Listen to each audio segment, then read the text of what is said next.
What's going on? This is a knife that I am really kind of surprised by.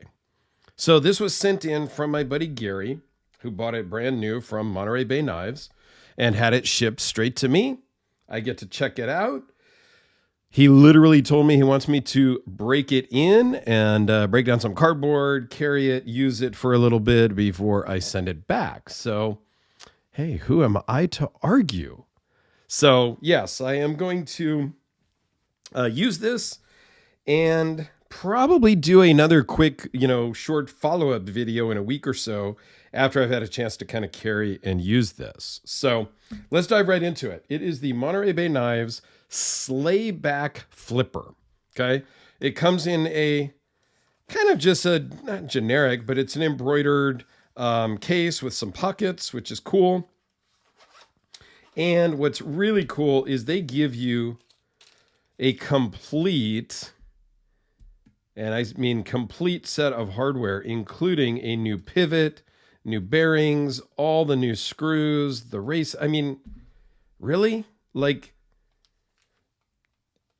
Am I gonna break my pivot and need a new one?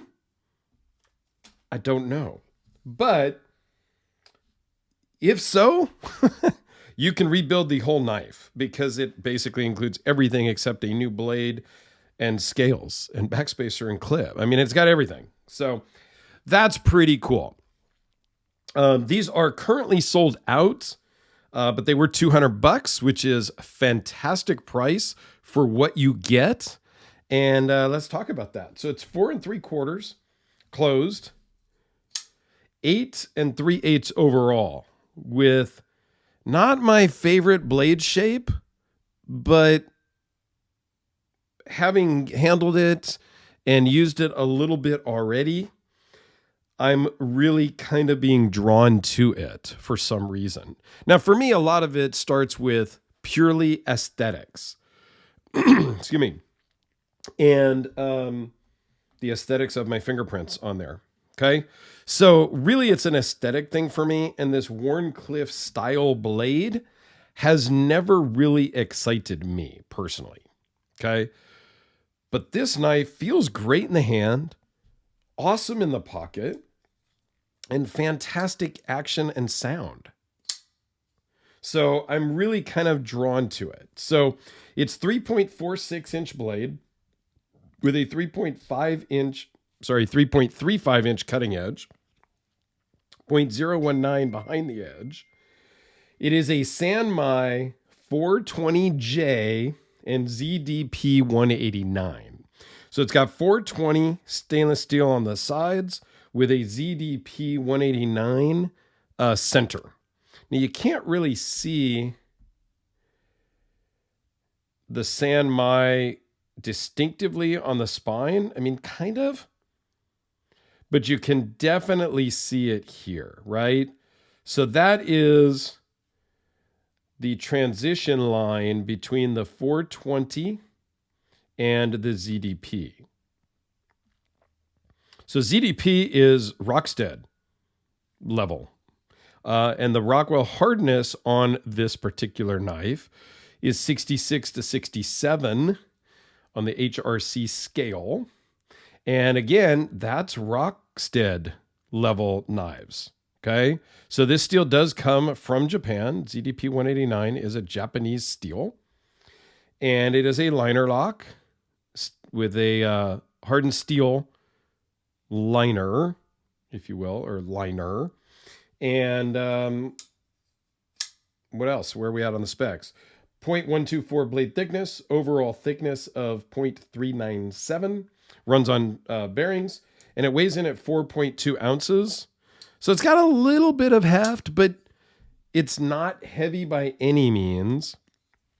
The pocket clip works amazingly. I guess you'd call that deep carry-ish.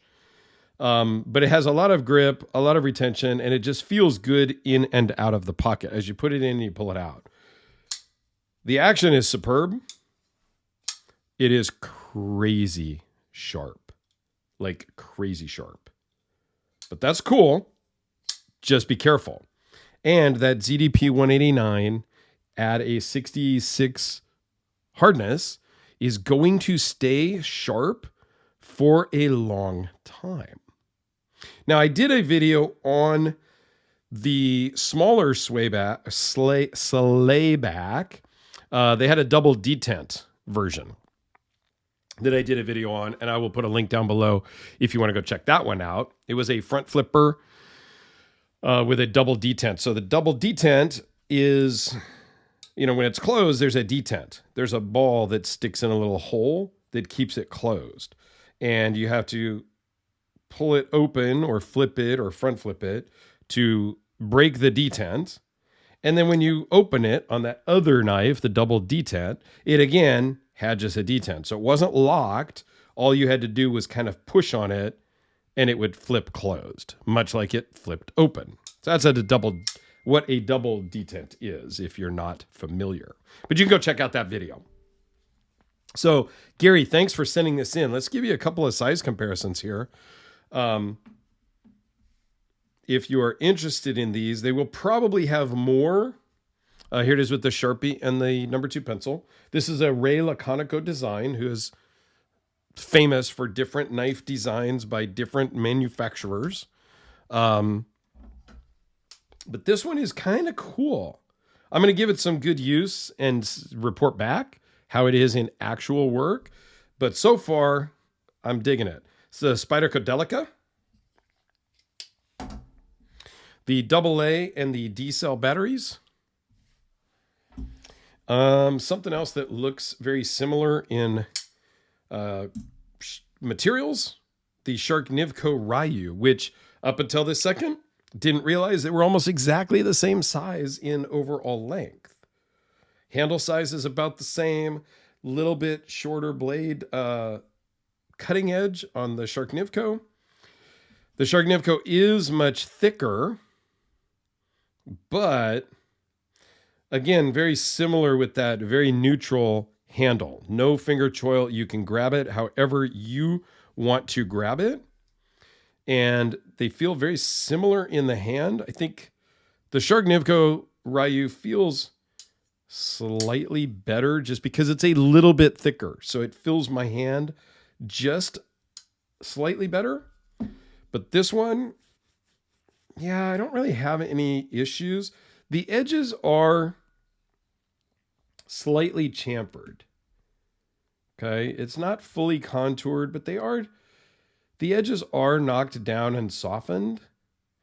As I'm really gripping it in comparison to the Ryu, this is harsher edges, even though they are knocked down, than the Sharknivco, because these are just contoured a little bit more, I guess.